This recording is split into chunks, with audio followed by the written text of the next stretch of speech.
Hi, welcome to ஆனந்தபுரத்து video YouTube channel. இன்றைக்கி கொஞ்சம் லென்த்தியான வீடியோ தான் பார்க்க போகிறோம். ஏன்னா 90s கிட்ஸ்க்கெல்லாம் தெரியும், இந்த கோதுமையை வந்து நம்ம அம்மாங்க க்ளீன் பண்ணும்போது அதுக்கு நம்ம காவல் தான் இருக்கிறோமே ஒழிஞ்சு ஒரு நாளும் நம்ம கையில் தொட்டு பார்த்ததில்ல. அந்த வேலையை இன்றைக்கி என்ன செய்ய வச்சுட்டாங்கடா பரமா அப்படிங்கிற மாதிரி அம்மா இந்த தடவை வந்து டஸ்ட் அலர்ஜியாக இருக்குது, நீயே க்ளீன் பண்ணிக்கோ அப்படின்னு சொல்லிட்டு வெறும் கோதுமை மட்டும் கொடுத்து விட்டுட்டாங்க. எனக்கு அது என்ன பண்ணுறதுன்னு தெரில. ஹெல்ப் கேட்டால் பண்ணிவிடுவாங்க, வீட்டில் அத்தைலாம் ஹெல்ப் பண்ணிவிடுவாங்க. இருந்தாலும் முடிஞ்ச அளவுக்கு ஹெல்ப் கேட்காம நம்ம பண்ணி பார்ப்போமே அப்படின்னு சொல்லிட்டு நானும் எடுத்து வச்சேன். 2 ட்ரிப்பாக கொடுத்து விட்டுருந்தாங்க. ஃபர்ஸ்ட் ட்ரிப்பு கொடுத்து வந்தது வந்து ரொம்ப டஸ்ட்டாக இருந்திருக்கும் போல். செகண்ட் ட்ரிப்பு கொடுத்தது கொஞ்சம் கம்மியாக இருந்திருக்கு. நான் என்ன பண்ணிட்டேன், எல்லாம் ஒட்டுக்கா வந்து மிக்ஸ் பண்ணிவிட்டு என்னால் க்ளீன் பண்ணியே எடுக்க முடியல. கிட்டத்தட்ட 5 கிலோவுக்கு மேலேயே இருக்கும். முடிஞ்ச அளவுக்கு நான் வந்து அந்த காயாக இருக்கிறதெல்லாம் ரிமூவ் பண்ணிவிட்டேன். அந்த குட்டி குட்டி களிமண் உருண்டையாக இருக்கிறத க்ளீன் பண்ண முடியல. உங்களுக்கு வீடியோ பார்த்தாவே தெரியுது. சாயந்தரம் 5:30க்கு ஆரம்பித்து 7 மணியே பண்ணிட்டேன். ஸோ பாதி தான் என்னால் க்ளீன் பண்ண முடிஞ்சது. மீதி அப்புறம் பார்த்துக்கலாம் அப்படின்னு சொல்லிட்டு விட்டுட்டேன். அடுத்த நாள் பார்த்திங்கன்னா விடிஞ்சேருச்சு. விடிஞ்சதுக்கப்புறம் காலையில் எழுந்திரிச்சதுமே நான் வந்து செடிக்கு கொஞ்சம் தண்ணி ஊற்றிடுவேன். ஏன்னா சம்மர் டைம்ன்றனால ஒரு நாளைக்கு 3 தடவை நான் வந்து தண்ணி விட்டுருவேன்.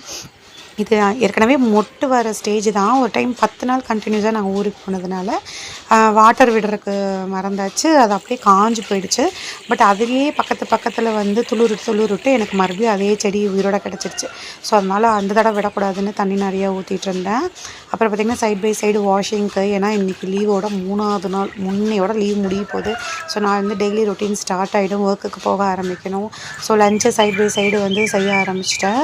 அதுக்கப்புறம் பார்த்திங்கன்னா இந்த கோதுமை வந்து என்ன தான் க்ளீன் பண்ணாலும் நம்ம இந்த மாதிரி தண்ணி விட்டு அரிச்சு எடுக்கணும்னு சொல்லுவாங்க. அதுவும் ட்ரை பண்ணி பார்க்கலாமே அப்படின்னு சொல்லிட்டு அரிச்சு எடுத்து நான் ஃபுல்லாகவே வந்து காலையில் ஒரு 9 மணிக்கெலாம் காய போட்டு, அப்போ தான் ஒரு 2 மணிக்காவது நமக்கு காஞ்சி கிடைக்கும்ன்ட்டு. அடுத்து நம்ம சைடு வந்து இந்த குட்டையரி போடுறதுக்கு வந்து பார்த்திங்கன்னா ஆளுங்கள்லாம் வந்திருந்தாங்க. ஸோ அதுக்குண்டான ப்ரிப்ரேஷன்ஸ் எல்லாமே போயிட்டு இருந்துச்சு. இது ரொம்ப கஷ்டம். ஏன்னா அந்த டே ஃபுல்லாகவே ஆகிடும் இது போட்டு முடிக்கிறதுக்கு. எப்படி தான் அந்த வெயிலை சமாளித்து பண்ணுறாங்கன்னு தெரில. அடுத்து சைட் பை சைடு நான் வந்து என்ன பண்ணிட்டு இருந்தேன்னா, அந்த கோதுமையை வந்து கிளறி விட்டுட்டே இருந்தேன். ஏன்னா உங்களுக்கு மேலே மட்டும் ட்ரை ஆகிருக்கும், கீழே அந்த ஈர துணியில் வந்து இன்னமாவே ஈரம் இருக்குன்ட்டு.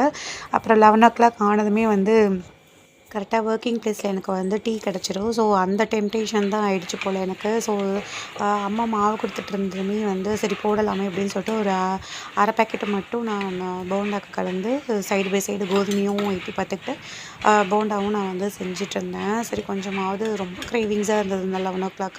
அப்புறமேலு காய வச்சது எல்லாமே எடுத்து ஒரு பக்கெட்டில் போட்டு அரைக்கிறதுக்கு வந்து கொடுத்து விட்டுருந்தேன். நல்லா நைஸாக அரைச்சி கொடுத்துருந்தாங்க. ரொம்ப சூடாக இருந்தது, கையே வைக்க முடியல. கொஞ்சமாவது ஆறி எடுத்து வச்சா தான் லாஸ்டிங்காக வரும். அடுத்த வீடியோவில் சந்திப்போம்.